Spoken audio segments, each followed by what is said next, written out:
So basically क्या है कि ये बाइक के अंदर, ये क्लच के अंदर ना एक स्विच होता है। जब हम इसको डिप्रेस करते हैं ऐसे, तो वो स्विच एक्टिवेट होता है, और फिर जब आपकी बाइक गियर में हो, जैसे अब मैं इसमें गियर डाल रहा हूँ, तो जब आप इसको डिप्रेस करते हैं इस तरीके से, तो ये क्लच दबा के सेल्फ दूंगा मैं, तो ये स्टार्ट होना चाहिए, बट ये हो नहीं रहा है। वो इसलिए नहीं हो रहा क्योंकि यहाँ पर नीचे की तरफ, हम दिखाते हैं क्या इस पे इशू है।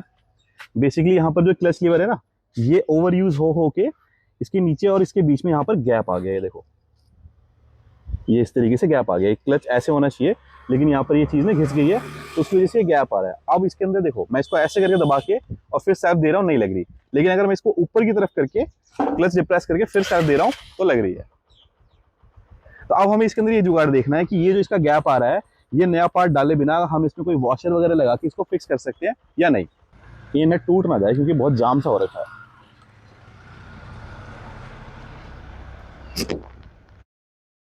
नहीं खुल रहा ये। अरे उल्टा खुलता है क्या ये? हाँ, हो गया टाइट, कुछ करने की जरूरत नहीं है, वो नट ही ढीला था बस। सो बेसिकली क्या था, अभी मैंने आपको वीडियो में जैसे दिखाया था कि ये क्लच लीवर के अंदर प्ले आ रखा था यहाँ पे, तो हमें ये लग रहा था कि ओवर यूज करने की वजह से यहाँ से घिस गया, इसलिए प्ले आ रहा है। तो मैं क्या ट्राई कर रहा था कि मैं इसको खोलने की ट्राई कर रहा था, पर ये खुला नहीं, ये यहाँ पे आके अटक जाता है। ये बेसिकली ना खोलने के पर्पज का है ही नहीं, ये इसकी प्ले को एडजस्ट करने के लिए। एज यू कैन सी, अब देखो इसके अंदर मैंने नट पूरा लूज कर दिया इसका स्क्रू, अभी इसमें कितना ज्यादा प्ले है। तो मुझे लगा कि शायद ये दूसरी डायरेक्शन में खुलता होगा, तो जब मैंने इसको दूसरी डायरेक्शन की तरफ ऐसे घुमा के टाइट किया इसको, तो क्लच लेवर का प्ले खत्म हो गया। ये देखो, ये बेसिकली एडजस्टमेंट के लिए है इसकी। अभी स्टार्ट हो रहा है आपका? अब ये स्टार्ट हो रहा है, देखो अब इसका प्ले खत्म हो गया बिल्कुल भी। अब मैं इसको डिप्रेस करूंगा, गियर में लगी हुई है बाइक, अब इसका सेल्फ काम कर रहा है। इसकी स्विच में कोई दिक्कत नहीं थी, बस ये था इसका कि ये जो चीज है इसकी, ये लूज हो गई थी। अच्छा ठीक है, एक जो इश्यू था वो हमने फिक्स कर लिया इसका, कि क्लच को डिप्रेस करके गियर के अंदर जो सेल्फ स्टार्ट होती है, वो बस एक स्क्रू लूज था, वो फिक्स हो गया है। अब इसके अंदर एक और चीज़ ये है कि ये जो मॉडल है, ये डिस्कवर 150 है 2012 का। तो इसके अंदर जो चोक होता है ना, वो मैनुअल नहीं है, इसमें ऑटोमेटिक चोक होता है। अगर यहाँ पर दिख जाए अंदर की तरफ, तो ये जो पार्ट है ना, ये वाली जो चीज़ लगी हुई है यहाँ पर, स्क्रू ड्राइवर, ये कार्बोरेटर यूनिट है, ये रही, और ये चोक है इसका। अब इस पर आपको दिख रहा होगा ये वायर लगी हुई है इसके ऊपर, तो ये ऑटोमेटिकली इसके अंदर मैग्नेट होती है, जब इसमें करंट जाता है तो वो उस मैग्नेट को ऑन करता है, जिससे ये चोक है अपने आप लग जाता है। इसमें मैनुअल चोक का ऑप्शन नहीं है। ये देखो, इसमें चोक के लिए यहाँ पे जगह दी हुई है लेफ्ट साइड पे, यहाँ पे लिखा भी हुआ है चोक, बट यहाँ पे वो मैनुअल चोक लीवर नहीं है। तो अब इसके अंदर दिक्कत ये आ रही है कि वो चोक ना ठीक से काम नहीं करता है, और कई बार वो काम करता भी है तो जब तक चोक अपने आप, ये सेंसर लगा हुआ है चोक के लिए, ये जो वायर है ये वाली, ये टेम्परेचर सेंसर है, जब तक ये इसको इन्फॉर्मेशन नहीं देगा कि इंजन का टेम्परेचर एक मेंटेन हो गया है, तो चोक अपने आप ऑफ हो जाए, वो कभी कभी ठीक से काम करता नहीं है। तो हम बेसिकली एक स्विच लेके आए हैं, वो स्विच हम चोक की एक वायर कट करके नेगेटिव वाली, उसके अंदर हम स्विच लगाएंगे। उस स्विच से क्या होगा कि हम उसको ऑटोमेटिक चोक को मैनुअल बना सकते हैं। जब हम इस स्विच को ऐसे ऑफ कर देंगे, जैसे ये अभी ऑफ पोजीशन में है, तो जब ये ऑफ रहेगा तो इसका चोक काम नहीं करेगा, ठीक है। लेकिन अगर टेम्परेचर बहुत ज़्यादा ड्रॉप हो गया, जैसे सर्दियाँ आने वाली है, तो फिर मैं इसको इस तरह से प्रेस करके और यहाँ से ऐसे लॉक कर सकता हूँ, ये ऐसे लॉक हो जाएगा। तो अब ये ऑन पोजीशन में रहेगा और अब ऑटो चोक काम करेगा इसका। तो जब हमारी बाइक स्टार्ट हो जाती है और ऑटो चोक हमको मैनुअली ऑफ करना है, तो मेरे को बस इस स्विच को एक बार ऐसे डिप्रेस करना है, ये अनलॉक हो जाएगा और इसका कनेक्शन है जो सर्किट ओपन हो जाएगा और फिर चोक ऑफ हो जाएगा। सो बेसिकली हम एक ऑटोमेटेड इलेक्ट्रॉनिक चोक को मैनुअल में कन्वर्ट करते हैं। और ये वाला जो टंकी के नीचे, बिल्कुल हाँ टंकी के नीचे है, ये वाला जो पैनल है, इसको मेरे को खोलना पड़ेगा। इसके पीछे की तरफ जो कपलर है चोक का, वो है, वो खोल के मैं यहाँ से पहले हटाता हूँ इसको। मैंने ये जो नट है पहले क्लास से लूज कर लिया था, इसलिए हाथ से खुल रहा है इजीली।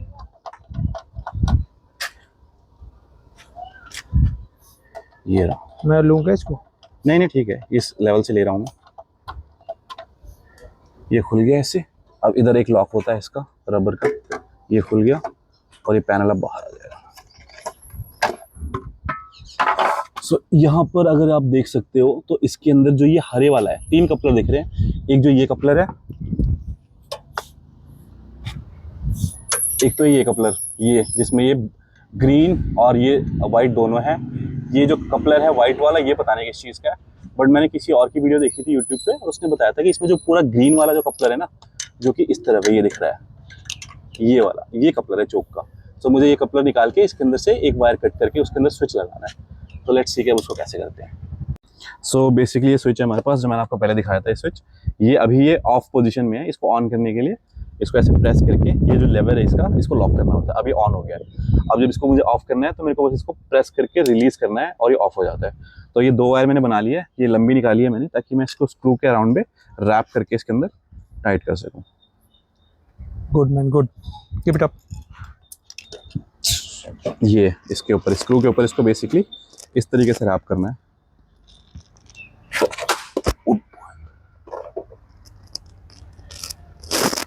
ये बाइक है, बाइक को पूरा खोल दिया गया है।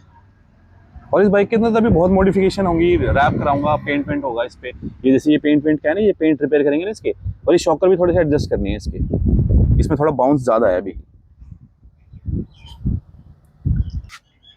सो बेसिकली क्या है, इसके अंदर 2 वायर है, ये नेगेटिव है, ये पॉजिटिव है। तो मैं ये ब्लैक वाली काटूंगा। पहले मैं ये सोचा था कि मैं रेड काटूं, क्योंकि एसी के अंदर हम लोग रेड करते हैं, रेड लाइव होती है।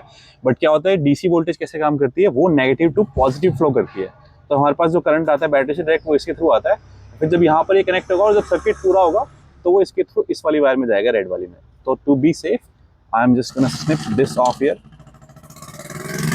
और ये दूसरे वाले पे टेप लगा दी।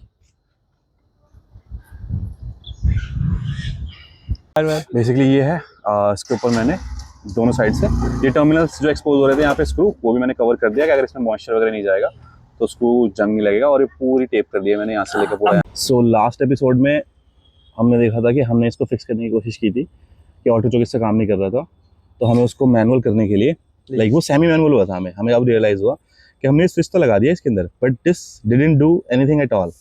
क्योंकि जो ये चोक को ऑन या ऑफ करने का जो फंक्शन है वो सेंसर कंट्रोल करता है, और ये सेंसर के थ्रू ही इसमें पावर आ रही थी, तो still it was not working properly. तो अब हम क्या करेंगे इसको, अब हम चोक को डायरेक्ट बैटरी से कनेक्ट करेंगे और उसके बीच में एक स्विच लगाएंगे, जिससे चोक कम्प्लीटली ऑन और ऑफ रहेगा हमारी मर्जी से, जब हम उसे ऑन या ऑफ करना चाहेंगे। अब उसके अंदर सेंसर का कोई रोल नहीं रहेगा। तो उसके लिए अब हमने ये निकाल लिया है चोक यूनिट। कहाँ गई हाथ में जी, ये हमने चोक यूनिट निकाल लिया है। और अब जब हम इसके अंदर करंट दे रहे हैं बैटरी से, तो ये पूरा ऐसे ऊपर की तरफ उठ रहा है। इसको देखते हैं ये कैसे काम करता है। ठीक है, ये हमने नेगेटिव को इधर लगा दिया बॉडी के अंदर अर्थ के लिए, और पॉजिटिव टर्मिनल से हम दूसरे साइड के एंड को कनेक्ट करेंगे, और उसके बाद देखेंगे यहाँ पे ये कैसे काम करता है। लेट्स सी, ये देखो काम कर रहा है। सो बेसिकली ऐसा ही होना चाहिए, हमें यही चाहिए था। अब इसके बीच में जो सेंसर लगाया हुआ था वो ठीक से काम नहीं करता है, तो चोक ना तो कम्प्लीटली ऑन होता है ना कम्प्लीटली ऑफ होता है, बीच में कहीं अटका रह जाता है। Now will fix this. हम उसको फिक्स कर लेंगे। ठीक है, चलो मैं बनाऊंगा दे। Okay, so mission successful. क्या ये ऑन हो गया, अभी चोक ऑफ है। तो थ्योरेटिकली अब क्या होना चाहिए, जब मैं इसको प्रेस करूंगा तो आरपीएम बढ़ना चाहिए, और वो कंटिन्यूअसली तब तक बढ़ा रहना चाहिए जब तक मैं स्विच ऑफ नहीं करूंगा।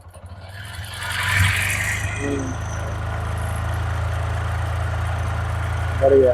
बेसिकली अब इससे फायदा ये है कि अब ये सेंसर पे रिलाई नहीं कर रहा है। अब हम क्या करेंगे, जब हमें लगता है कि हमारे गाड़ी को जितना ज़्यादा गर्म करने की जरूरत है, उतनी देर तक हम चोक को ऑन करके रखेंगे, और जब हमारी गाड़ी ठीक से गर्म हो जाएगी और चलने लायक हो जाएगी, फिर हम उसके बाद उस चोक को यहाँ से ऑफ कर देंगे। Well, very nice. अब यही चीज़ मैं अपनी गाड़ी में करूँगा। लग जाते हैं तो अभी पूरा सेट लगवाने की जरूरत नहीं थी, मैं सारी चाबी लग गई इसमें तो भाई। हाँ सही, एक घिसा हुआ है ना लॉक आपका, इसलिए लग गई, मेरे वाले में नहीं लग रही। हाँ जो भी है लग गई ना। देखो कितना रास्ता हो गया यार, हम बोल रहे थे हमारे से ये नहीं चल, नीचे वाले नट नहीं बंद कर पाए, हो गया। अब उसकी वायरिंग करने के लिए बिजी हो गया, ये भी खोल ले। अब हम क्या करने जा रहे हैं, ऊपर नहीं आ रही हुई इसमें, फेस नहीं आ रहा हो शायद। फेस नहीं आ रहा, फेस चाहिए भी नहीं। हाँ सही बात है, यू फिक्स चाहिए हमें, बाइक चाहिए।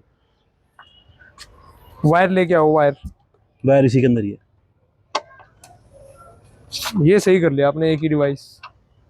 पहले इस तार को ऊपर लाते हैं, फिर देखेंगे नेट कहाँ लगाएंगे ना। तो गाइस हम लोग अभी इसका मैनुअल चोक फिक्स करने वाले हैं। मैं दिखा देता हूँ पास लाके कि हम क्या प्लानिंग कर रहे हैं। हमने ये ऑटो चोक के अंदर एक स्विच लगाया था, ये सेंसर बेस्ड है। ये सेंसर है इसका, किधर गया, तो इसमें स्टार्टिंग की काफी दिक्कत है। ये सेंसर है, ठीक से काम नहीं करता है, तो ये ऑटो चोक ठीक से नहीं एंगेज नहीं होता है। तो हमने क्या किया था, इसके अंदर एक स्विच लगा दिया था मैनुअल, इसको ऑन ऑफ करने के लिए। ओके।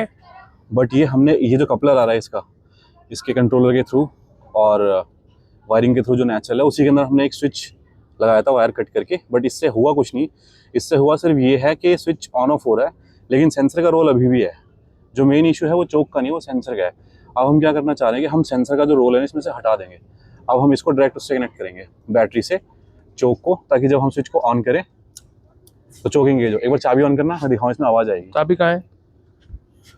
चाबी तो यहाँ तो रखी अभी है। ऑफ पोजीशन में है। ये स्विच बड़ा ही अजीब सा लग रहा होगा आपको, ये ना ड्रिल का स्विच है। नहीं ऑन से चलेगा अभी ये फिलहाल ऐसे तो। करके ऐसे होल्ड करते हैं, ड्रिल आती है ना लॉक करने के लिए, उसका स्विच है ये हमने जुगाड़ के लिए ऐसे ही लगाया था। हमें कोई ढंग का स्विच मिला नहीं था इसको लगाने के लिए, तो की लगा के एक बार इग्निशन ऑन करो। देखो इग्निशन ऑन कर दिया है, बाइक स्टार्ट नहीं करी है अभी, पर बैटरी से इसके अंदर पावर आ रही है। तो अब ये स्विच ऑफ पोजीशन में है और ये चोक है। तो इसके अंदर देखना, ये माइक में हाथ में ले लेता हूँ पास में, इसमें ना आवाज़ आएगी जब मैं स्विच को ऑन करूँगा। सुनना, ये आवाज़ सुनी, ये जब मैं स्विच को ऑन ऑफ कर रहा हूँ उसी की आवाज़ आ रही है। ये वायर यहाँ तक हमने स्विच लगाया था तो छोटी है ना वायर, तो इसमें वायर एक्सटेंड कर रहा हूँ मैं। अच्छा, आपने बेसिकली किया क्या अभी? ये मैनुअल चोक को कन्वर्ट कर दिया आपने, मतलब ऑटोमेटिक चोक को मैनुअल में? कंप्लीटली मैनुअल कर दिया इसको। ओके, तो इस बटन को आप ऊपर डैशबोर्ड में लगाएंगे? हाँ, वहाँ लगा दूंगा इसे कहीं पे जहाँ पर एक्सेसिबल रहे, तो अभी ताकि यहाँ इसमें पर हमें स्टार्टिंग झुक की के दिक्कत इसमें ना नहीं करना आएगी? पड़े। तो ये काफी दिन से परेशान कर रहा है स्टार्टिंग में। नहीं, कुछ दिक्कत नहीं आएगी। अब ये वायर को हम कैसे राउट करेंगे वो देखना पड़ेगा। आवाज बढ़ेगी ना इसकी, देखो ऐसे। हाँ देखो, ओके अभी ये बाइक ऑन है, ये हमने स्विच लगा दिया। अभी ऑटो चोक इसका ऑफ है, मतलब ऑटो चोक क्या तो मैनुअली हो गया, ऑफ है। अब देखो जैसे मैं इसको ऑन करूंगा ना, चोक एंगेज हो जाएगा, आवाज चेंज हो गई। अब चोक बंद कर दिया। बंद कर दिया, अब दोबारा ऑन करना, ऑन कर दिया, अब चोक हो गया। पहले क्या होता था कि चोक इस तरीके से कॉन्टिन्यूसली नहीं लगता था। पहले ये चोक इस तरह से कॉन्टिन्यूसली नहीं लगता था, ये सेंसर खराब है तो वो गलत डेटा भेजता था इसको, तो चोक बस 2-3 सेकंड लग के फिर ऑफ हो जाता था।